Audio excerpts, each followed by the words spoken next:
Olá, boa noite. Presidente Lula convoca reunião de emergência para discutir garimpo em território Yanomami.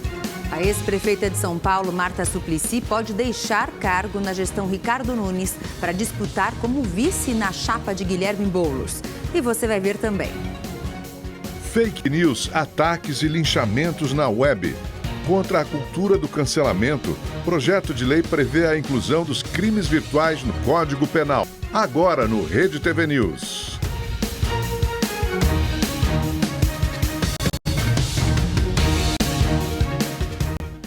Uma pessoa morreu e outra está em estado grave depois de sofrerem uma descarga elétrica com a queda de um cabo de energia provocada pelas fortes chuvas de hoje em São Paulo. Nós vamos para lá ao vivo, o repórter David Diogo, que traz todos os detalhes desse acidente para a gente. Boa noite para você, David. Como é que foi?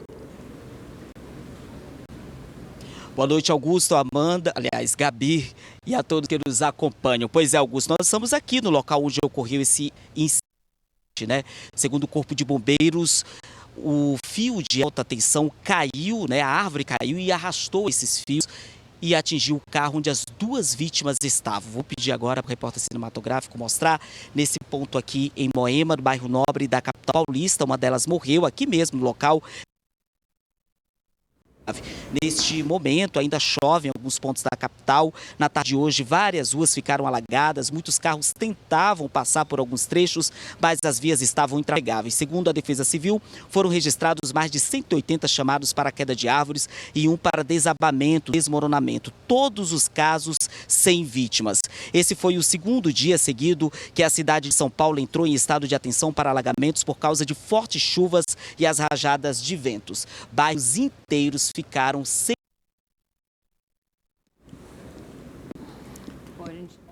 Em Itupeva, na Grande São Paulo, uma árvore caiu sobre este carro. O motorista morreu. Na capital, as zonas sul e leste foram as regiões mais afetadas. A terça-feira foi de muito trabalho para desobstruir ruas e calçadas. Hoje pela manhã, o fornecimento de energia não tinha sido restabelecido em alguns bairros. O telhado dessa floricultura foi atingido pela queda de uma árvore, mas ninguém se feriu. Além do prejuízo material, o susto foi grande. Foi muito rápido, veio e foi passando e levando o que vinha pela frente. Então foi caindo árvore, foi voando guarda-chuva, foi gente caindo no chão, enfim. Aquele terror. Parecia que o mundo estava acabando. Árvores caídas, sobre carros, até sobre gente, comércio parado, fio de alta tensão no chão, cabo de telefonia, cabo de companhia de internet, um estrago total. Estamos trabalhando através de gerador. Foram 300 quedas de árvores em todo o estado de São Paulo, 200 só na capital. Na Zona Sul, que foi uma das regiões mais prejudicadas pelas chuvas, os ventos atingiram uma velocidade de quase 80 km por hora. No Parque do Ibirapuera, portões fechados. A chuva provocou a queda de árvores. Uma grade caiu e parte de uma estrutura metálica também. 4 pessoas ficaram feridas. Foi o caos, choveu, o vento para tudo que é lado, granizo para tudo que é lado, muito forte a chuva e vento mudava de lado. Quem costuma correr no parque foi surpreendido com um espaço improvisado na rua. Vim para cá sem saber, tive que correr por volta do parque, se fazer a trilha do lado de fora do parque dessa vez. Bom, então vamos saber como é que fica o tempo para todo o Brasil com Igor Silveira. Boa noite, Igor. A gente veio na reportagem, né? Ontem choveu bastante, várias árvores caíram, um verdadeiro caos, né? Agora a gente quer saber, né? Voltou a chover hoje em algumas regiões, como é que fica amanhã? Vem mais chuva por aí, Igor? Boa noite, Gabi. Boa noite, Augusto. Boa noite para você que está em casa. Pois é, amanhã ainda tem previsão de chuva em alguns pontos do Brasil, sim, como a gente vê aqui no mapa. Só que o destaque fica para a região sul, por conta da atuação de um cavado, que vai ser sim um responsável pela chuva forte, que vem acompanhada de trovoadas, ventania, pode ter queda de granizo em alguns pontos, até alagamentos. Isso principalmente, olha só, no Rio Grande do Sul, nessa área que a gente vê mais escura no mapa.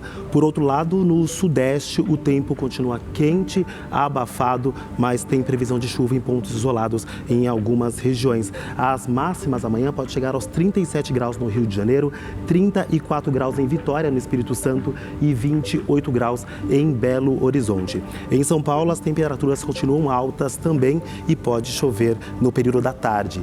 Máxima chegando aos 32 graus amanhã, 34 graus na quinta-feira e 28 graus na sexta, quando a temperatura começa a mudar. Agora, no Nordeste, o sol continua, ainda vai da praia e só chove em pontos da Bahia. Por lá, a máxima fica na casa dos 32 graus. Na região norte, o tempo fica instável e chove no período da tarde. Os termômetros registram em Manaus 31 graus amanhã, viu, Gabi? Augusto? Perfeito, obrigado, Igor. Boa noite para você. E no Grande Recife, nenhuma estação do BRT, o sistema de transporte coletivo da cidade, tem refrigeração. Com esse calor, um problema que prejudica cada vez mais os usuários. Não bastasse o calorão habitual do Recife, os usuários do ônibus de transporte rápido, conhecido como BRT, enfrentam as altas temperaturas dentro das estações. É calor, né? Porque sem um ar-condicionado para ajudar, fica difícil, né? Há anos que está aí sem ar-condicionado. Aí essa hora agora está quente, mas chega aí meio-dia, 1h, 2h da tarde. Um mormaço, um forno que ninguém aguenta. Todas as plataformas estão assim com esse defeito. Isso aí entra ano, sai ano, entra gestão, sai gestão e não resolve nada. Quem trabalha nas estações também reclama da falta de refrigeração. Eu entrei por poucos minutos aqui dentro da integração e a temperatura ali é altíssima. Imagine você muitas vezes passar 10, 15, 20, 30 minutos esperando um ônibus dentro de um local como esse, que sem climatização nenhuma. Sofre a população e sofre o trabalhador que trabalha nas estações de BRTs. Em julho do ano passado, a gestão pública anunciou um investimento de mais de 4 milhões de reais para realizar a compra dos equipamentos de refrigeração. Mas o atual governo divulgou que enfrenta problemas na execução do contrato e que tudo está sendo apurado por auditoria do Tribunal de Contas do Estado. Segundo o Grande Recife Consórcio de Transporte, as licitações previam a aquisição de 256 aparelhos de ar-condicionados. Uma média de 6 equipamentos por estação, mas apenas 48 teriam sido entregues e ainda não estão funcionando. São 44 estações de BRT. Dessas, apenas uma possui climatização. De acordo com a empresa responsável pela gestão do transporte público rodoviário, o problema só deve ser resolvido em junho do ano que vem. Não tem nem condição de ficar aqui dentro, não tem condição. Super quente e eu vejo pessoas aqui passar mal em alguns momentos. Eu já presenciei algumas pessoas passando mal aqui devido ao calor. Nos ônibus, a situação também não é diferente. Atualmente, o sistema de transporte público de passageiros da região metropolitana do Recife possui 357 veículos com ar-condicionado, o que corresponde a 16,6%. Não tem janela, tudo fechado, calor. Quando a gente vai falar com o motorista diz a culpa não é dele. Não tem climatização, tanto dentro do BRT como aqui. Ontem mesmo cheguei a passar mal, porque estava muito abafado, muita gente, então assim, é impraticável. A ex-prefeita de São Paulo, Marta Suplicy, deixou o cargo de secretária de Relações Internacionais na Prefeitura de São Paulo.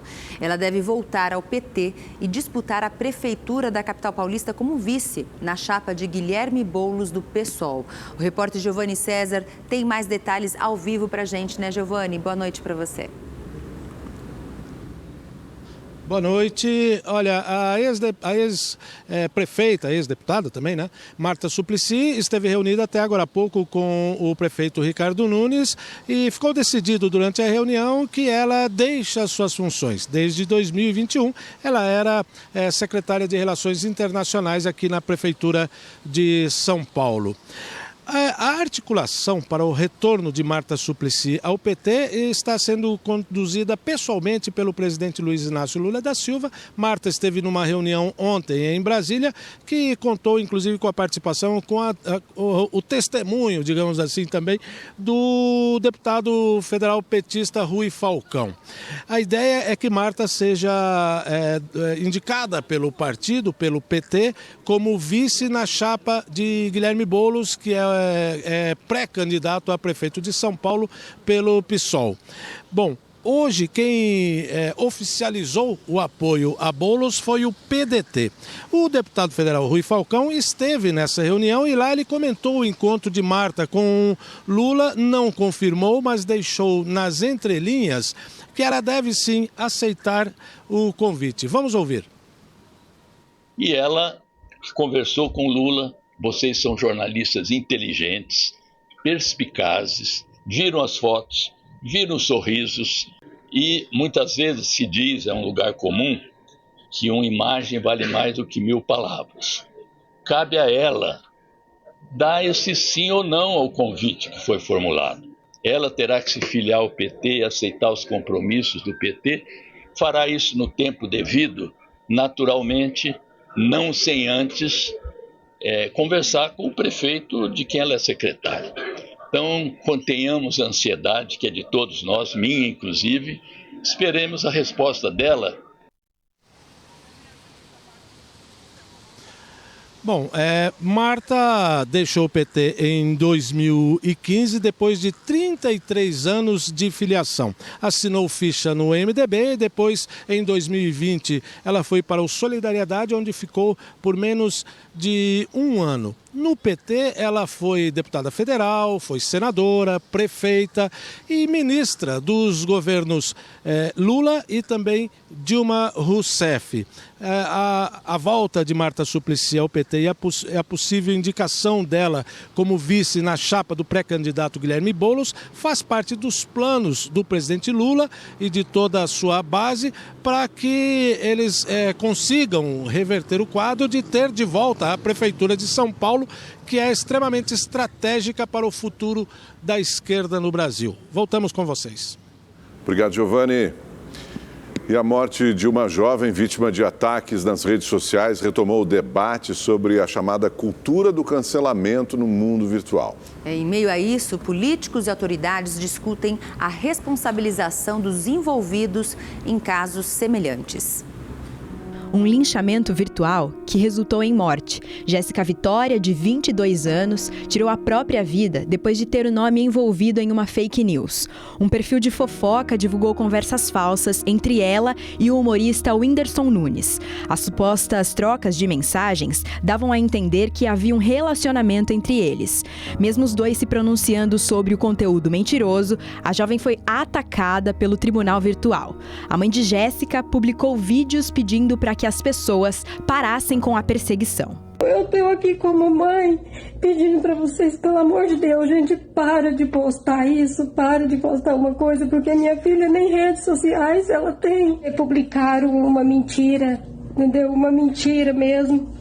As redes sociais conectam milhões de pessoas ao redor do mundo. Essa realidade exige também precaução por parte dos usuários. Devido à grande exposição, um simples comentário ou posicionamento pode resultar em grandes consequências. A cultura do cancelamento, como é conhecido o ato de criticar, banir e atacar as pessoas no mundo virtual, pode resultar em problemas no mundo real.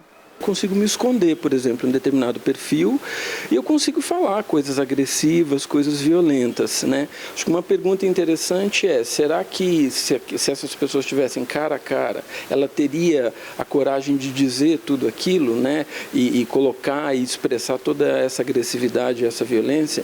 Um projeto de lei em tramitação na Câmara dos Deputados prevê a inclusão dos crimes virtuais no Código Penal. O PL define o cancelamento como a prática que viola a honra ou a imagem de alguém por meio de redes sociais ou de qualquer outra interação pela web.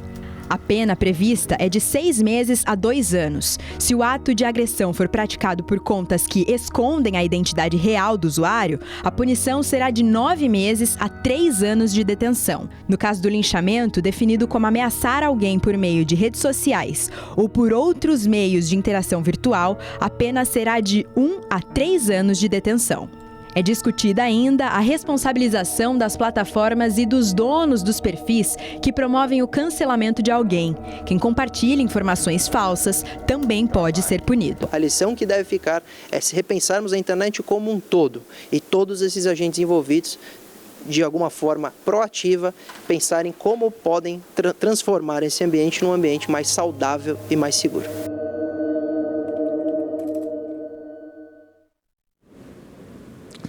A cada 1 hora, pelo menos um carro é roubado em Belo Horizonte. Nem os estacionamentos são seguros.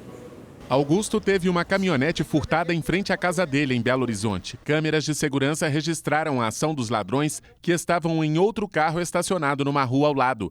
Em poucos segundos, eles arrombaram e levaram o veículo. Depois que eu entrei para dentro de casa, foi questão de minutos, no máximo 10 minutos. E a rua movimentada, né? O empresário ofereceu R$20 mil de recompensa para quem encontrasse a caminhonete que estava sem seguro. Mas até hoje ele não conseguiu recuperar o veículo, avaliado em R$300 mil. A caminhonete foi comprada nova na agência, saiu com seguro, né? Mas estava com dificuldade para renovar o seguro, porque de 5 mil passou para quase 25 mil, né? O prejuízo da Cleane também foi grande. Ela teve 2 carros furtados e um roubado na capital mineira em menos de 1 ano. Eu deixei na rua que eu ia sair para fazer compras, que eu ouvi o barulho do meu carro ligando, eu cheguei e já tinha ido embora. Fiquei em pânico. Entre janeiro e outubro de 2023, a média de veículos furtados aqui em Belo Horizonte foi de 1 por hora. Segundo a Secretaria de Justiça de Minas Gerais, foram quase 8.400 ocorrências, 15% a mais que no mesmo período de 2022 e 57% acima do registrado em 2021. Neste flagrante, no bairro Buritis, na região oeste de BH, os ladrões usavam máscaras e um deles estava de uniforme e capacete como se fosse um prestador de serviços. Eles furtaram uma caminhonete que foi recuperada em menos de 1 semana no sudoeste do Paraná, na divisa com a Argentina.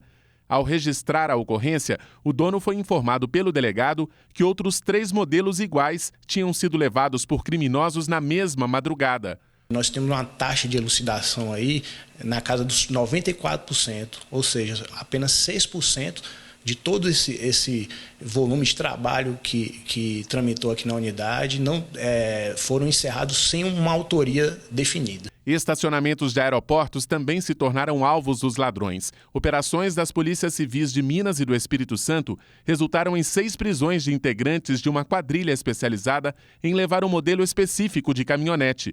No total, 7 veículos foram furtados no terminal de Vitória, 15 em Confins e 22 no Galeão. O veículo, produto dessa subtração, ele é destinado tanto ao desmanche, para a revenda daquelas peças, quanto à adulteração de seus sinais identificadores e revenda por preços incrivelmente inferiores ao mercado, para eventuais receptadores. Sensação horrível, né? Uma coisa que a gente quer que ninguém passe por isso, que é complicado mesmo. 9 dias depois do sumiço, as buscas pelo helicóptero desaparecido no litoral norte de São Paulo continuam, mas ainda sem pistas, nem da aeronave, nem das pessoas que estavam a bordo. A região de Paraibuna, entre o interior e o litoral de São Paulo, passou a ser o foco das equipes de buscas da Polícia Civil. Uma torre de telefonia da área registrou o último sinal do celular de uma das passageiras na noite do dia 1º de janeiro, um dia depois do último contato entre a aeronave e a torre de controle. A Força Aérea Brasileira continua as buscas na Serra do Mar em um raio de 5.000 quilômetros quadrados. Até agora já foram realizadas mais de 75 horas de voo. Militares do Corpo de Bombeiros também percorreram regiões de mata onde pessoas disseram ter ouvido estrondos. Mateiros auxiliam os trabalhos. O trabalho está sendo feito pela FAB, pela Polícia Civil, pelos bombeiros, pela militar, pelo Exército. Está acontecendo, mas vai chegar uma hora que eles vão parar, né? E nós queremos, nós até fizemos uma vaquinha, se caso precisar. A gente quer também contratar os mateiros. Tem muitos voluntários lá também, que eu quero agradecer desde já. A aeronave decolou do Campo de Marte, em São Paulo, no dia 31 de dezembro, mas não chegou ao destino em Ilhabela, no litoral norte do estado. 4 pessoas estavam a bordo. O piloto Cassiano Tete Teodoro, de 44 anos, Rafael Torres, de 41 anos, Luciana Rodzevics, de 45 anos, e Letícia Ayumi, de 20 anos. O helicóptero que está desaparecido tinha autorização para voar, mas não tinha permissão para a realização de táxi aéreo. O piloto Cassiano também não tinha autorização para realizar o serviço de táxi aéreo e tinha um histórico de irregularidades. E uma câmera instalada na caçamba de uma caminhonete flagrou o momento exato do pouso forçado feito pelo piloto de um helicóptero da Polícia Rodoviária Federal ontem em Belo Horizonte. Nas imagens é possível ver a avenida que liga várias regiões da cidade, bastante movimentada nos 2 sentidos. O motorista passa por um redutor de velocidade, percebe a situação de perigo e acelera. O condutor, que vinha logo atrás em um carro branco, consegue parar a tempo.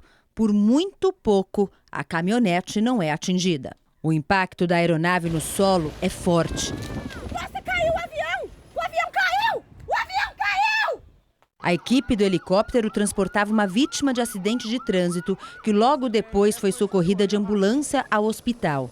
Nenhum dos 6 ocupantes da aeronave ficou ferido na queda.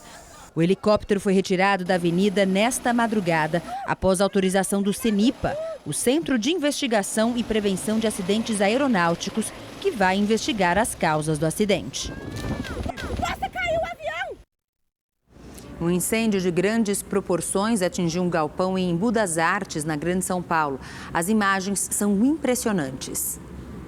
Por mais de 15 horas, 40 bombeiros tentaram combater as chamas que consumiam uma resina altamente inflamável armazenada dentro do galpão.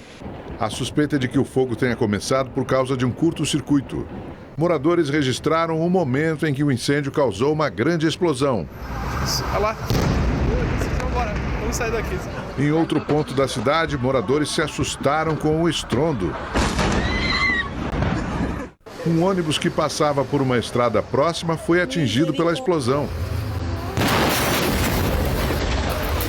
O fogo só foi extinto pela manhã. Não há registro de mortos ou feridos. A CETESB informa que a água do sistema pluvial que passa por baixo do depósito pode ter sido contaminada. A análise será feita após os bombeiros liberarem a área. O presidente Lula se reuniu com ministros para discutir novas ações contra o garimpo ilegal em território Yanomami. Lula disse que está preocupado com a crise na região e pediu medidas enérgicas. Na reunião de emergência, o presidente Lula disse que mesmo após 1 ano das primeiras ações do governo, é inaceitável que ainda haja atuação de garimpeiros em território Yanomami. E pediu o fim da atividade ilegal o quanto antes. Essa reunião aqui é para definir, de uma vez por todas, o que o nosso governo vai fazer para evitar que os indígenas brasileiros continuem sendo vítimas de massacre, do vandalismo, da garimpagem e das pessoas que querem invadir as áreas que estão preservadas e que têm dono, que são os indígenas e que não pode ser utilizado. O território Yanomami ocupa parte dos estados de Roraima e Amazonas e é considerado o maior do país, com 10 milhões de hectares. De acordo com o governo, a crise humanitária na região se agravou entre 2019 e 2022. As denúncias apontam uma explosão de casos de malária. Lideranças indígenas também disseram que a atuação dos garimpeiros provocou a morte de pelo menos 570 crianças por causa do mercúrio presente nos rios. No início do ano passado, o governo realizou uma operação contra o garimpo ilegal, mas a crise permaneceu e, em novembro, o Supremo Tribunal Federal deu 60 dias para que a União elaborasse um novo plano de retirada dos invasores das terras Yanomami e de outras 6 áreas indígenas. A decisão determinou ainda que em 90 dias seja apresentado um plano de ação para a assistência à saúde dos povos. Nós vamos migrar de um conjunto de ações emergenciais que foram feitas para uma mudança de patamar em 2024, que é uma mudança para ações estruturais. Nós iremos em 30 dias, junto com o Ministério da Defesa e a Polícia Federal, estruturar e reestruturar a ocupação das Forças Armadas e da Polícia Federal na região. O governo anunciou ainda a construção de um hospital no território Yanomami. Os detalhes da obra e a previsão para a conclusão ainda não foram divulgados. Durante a reunião, o presidente Lula cobrou um esforço maior das pastas envolvidas, além de um plano com as futuras ações que envolvem os indígenas. Lula disse que o assunto deve ser tratado com prioridade. E a gente vai decidir tratar a questão de Roraima e a questão indígena e a questão dos Yanomamis como uma questão de Estado. Entendeu? Nós vamos ter que fazer um esforço ainda maior, utilizar todo o poder que a máquina pública pode ter. As grades que cercavam o Congresso Nacional começaram a ser retiradas hoje, um dia depois dos atos golpistas completarem um ano. Sobre esse assunto, a gente vai a Brasília falar com a repórter Maria Ferreira. Boa noite, Maria. Boa noite, Gabi, Augusto, boa noite a todos que nos acompanham. As grades foram retiradas hoje no final da tarde, mas por enquanto só as grades frontais. As laterais ainda continuam aqui. Ontem, na cerimônia que relembrou os atos golpistas do 8 de janeiro, o presidente do Congresso Nacional, o senador Rodrigo Pacheco, disse que já era hora de elas serem retiradas para que o Congresso Nacional ficasse aberto ao povo brasileiro. Segundo Pacheco, a proteção está aqui ao redor do Congresso ininterruptamente, pelo menos desde 8 de janeiro do ano passado. Antes, elas eram colocadas em datas ou eventos específicos. Vale lembrar que o Palácio do Planalto também teve suas grades retiradas em maio do ano passado, 4 meses depois dos atos do 8 de janeiro. Mas no caso específico do Palácio do Planalto, essas grades estavam lá há cerca de 10 anos. O presidente Lula disse, quando ele determinou a retirada dessas grades do Planalto, que uma sede que representa um dos 3 poderes não deveria ficar cercada. Agora, o Supremo Tribunal Federal é a única sede dos 3 poderes que continua com as grades de proteção. O STF, que está cercado desde 2013. Eu volto com vocês no estúdio. Feito, Maria. Obrigado.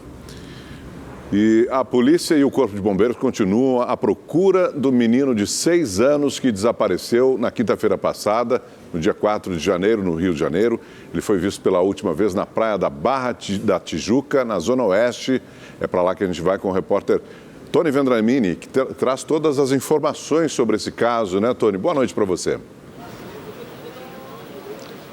Boa noite, Augusto. Boa noite, Gabi. Boa noite a todos que nos acompanham. Pois é o menino Edson Davi Silva Almeida, de 6 anos. Ele desapareceu. Hoje é o 5º dia de buscas. Os bombeiros procuram pelo menino na areia, também no mar. A polícia ainda não descartou a hipótese do sequestro, mas hoje a principal linha de investigação é de afogamento. Os policiais da Delegacia de Descoberta de Paradeiros receberam um vídeo que aparece uma criança que poderia ser o Davi brincando perto do mar agitado e 2 bandeiras vermelhas ali nas proximidades indicando que havia perigo. Eu estou aqui bem ao lado do Edson, que é o pai do Davi, né? Está preocupado aqui, evidentemente, esperando alguma resposta, né, Edson? Queria que você falasse um pouquinho desse novo vídeo que apareceu, né? E se você ainda acredita nessa possibilidade do sequestro, como é que tá? Como é que você tá? O que você recebeu até agora de informação da polícia? Boa noite. Boa noite. Até agora eu acredito que foi um sequestro, porque os bombeiros estão trabalhando na busca, até agora não tive resposta, as autoridades também estão trabalhando, até agora nada. Mas mais um dia, né? Sem meu Edson Davi, a mãe dele lá está lá, chocada, abalada, sem força para nada. Eu estou aqui também, mais um dia sem ele, 5 dias sem trabalhar, 5 dias sem dormir. Eu estou aqui na mão de Deus, devastado aqui. Mais um dia sem o Edson. A possibilidade dele ter entrado no mar, você acredita? Eu acredito que ele não entrou no mar, porque ele tem medo da água, entendeu? Ele pode ter chegado ali, molhado os pezinhos, mas é coisa rápida. Ele não é... Todo mundo aqui conhece ele, sabe como é que é ele. Ele não tinha essa capacidade de chegar no mar ali, no fundo e ao mar levar. Ele não faz isso. Edson, que o Davi seja encontrado o mais rápido possível. Acho que é o desejo de todo mundo aqui. Eu peço o apelo do Brasil aí, que qualquer informação, que ligue para o Disque Denúncia, que o Brasil todo está chorando pelo Edson Davi, o pai dele, a mãe dele, não aguenta mais. É isso. Augusto, Gabi, a primeira hipótese aqui era realmente a do sequestro, né? Ele teria sido levado por um homem, um estrangeiro, e agora então a polícia trabalhando principalmente com a linha de investigação do afogamento. Augusto, Gabi. Obrigada, Tony, pelas informações. Vamos torcer para que ele seja encontrado, né?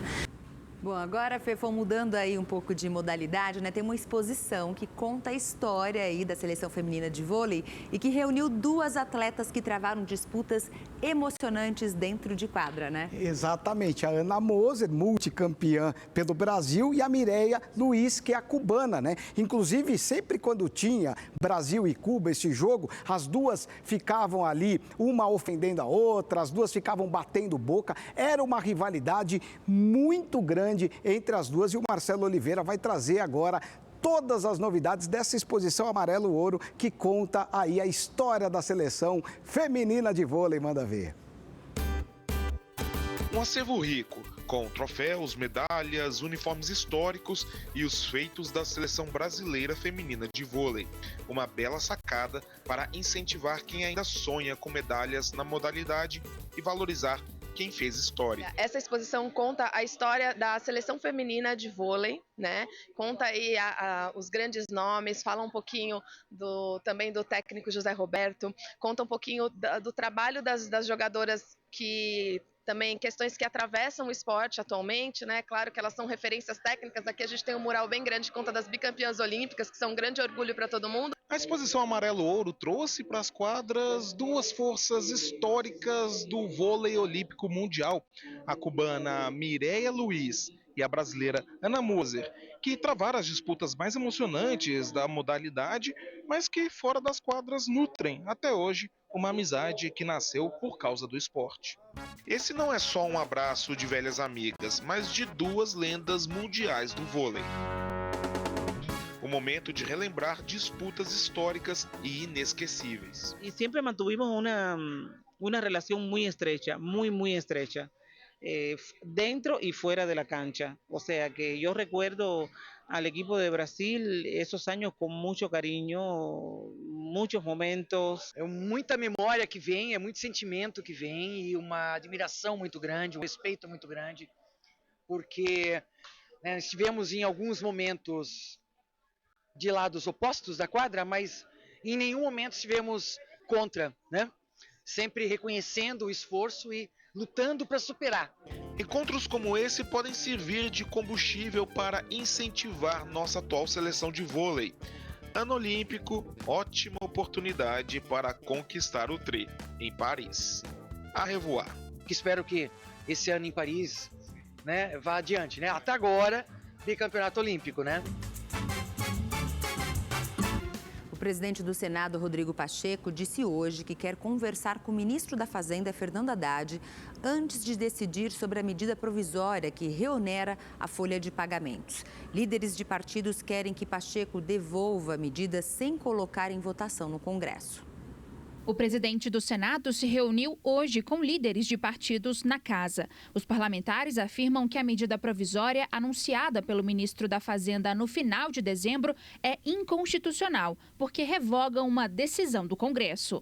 A prorrogação da desoneração da folha até 2027 foi aprovada pelo Congresso, vetada pelo presidente Lula e depois o veto foi derrubado. O texto aprovado pelos parlamentares permite que empresas de 17 setores troquem a contribuição de 20% ao INSS por uma alíquota de 1 a 4,5% sobre a receita bruta. A grande prioridade é gerar empregos, é gerar oportunidades para pais e mães de família. É importante dizer que essa matéria tramitou durante todo o ano no Congresso Nacional.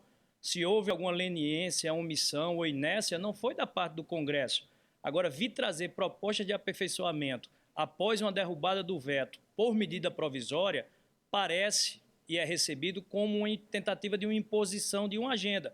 O texto da medida provisória estipula a reoneração gradual da folha de pagamento, semelhante à tabela do imposto de renda. Os 17 setores que mais empregam vão pagar 10% de INSS sobre a parcela da remuneração equivalente a um salário mínimo e 20% sobre o restante.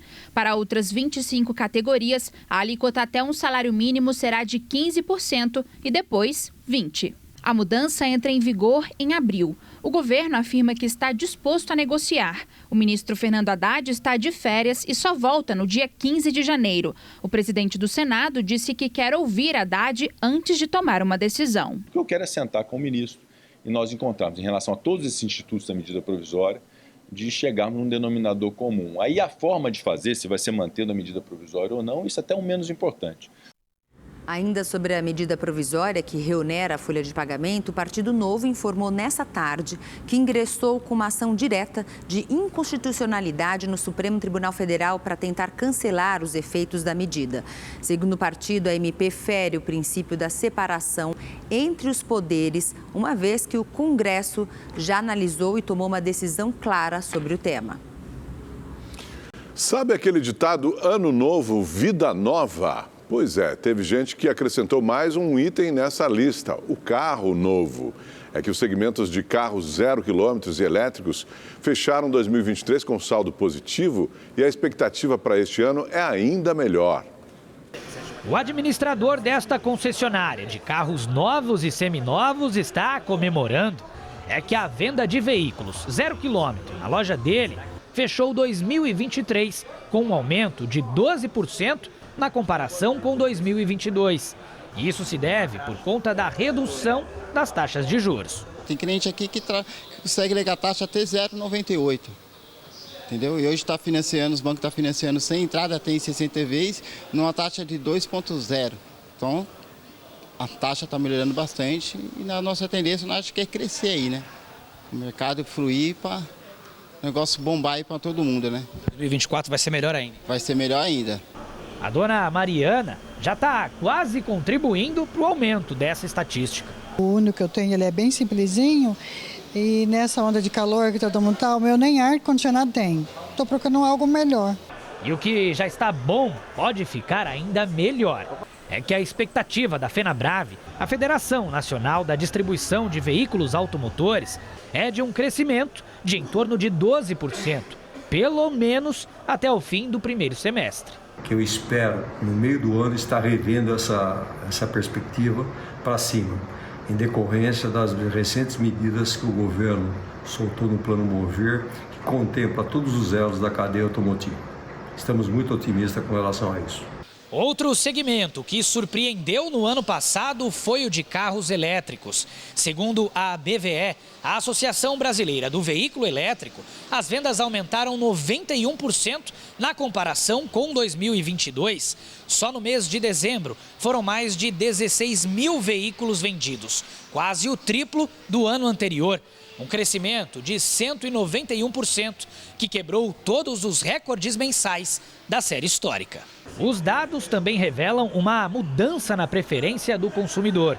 Os modelos plug-in, que possuem recarga externa de baterias, atingiram 56% das vendas de eletrificados leves no ano passado, ultrapassando os modelos híbridos, que até 2022 dominavam esse segmento. Para o presidente da ABVE, o ótimo resultado de 2023 reflete um conjunto de fatores. Primeiro, a entrada de mais empresas, mais importadores e empresas, né, com interesse de produzir no Brasil, disponibilizando uma oferta maior de modelos, uma maior quantidade de opções para o consumidor. Para ele, a tendência de crescimento na venda de carros elétricos deverá se manter para este ano, mesmo com o aumento da carga tributária sobre os veículos elétricos e híbridos importados. A gente está prevendo aí um crescimento de 60% sobre o ano passado, que já foi muito bom. Então a gente deve ter uma oferta cada vez maior e isso vai ajudar a que a gente atinja esse número aí de superar as 150 mil unidades durante esse ano 2024. O Rede TV News desta terça-feira fica por aqui. Obrigado pela sua companhia e uma ótima noite. Boa noite e até amanhã.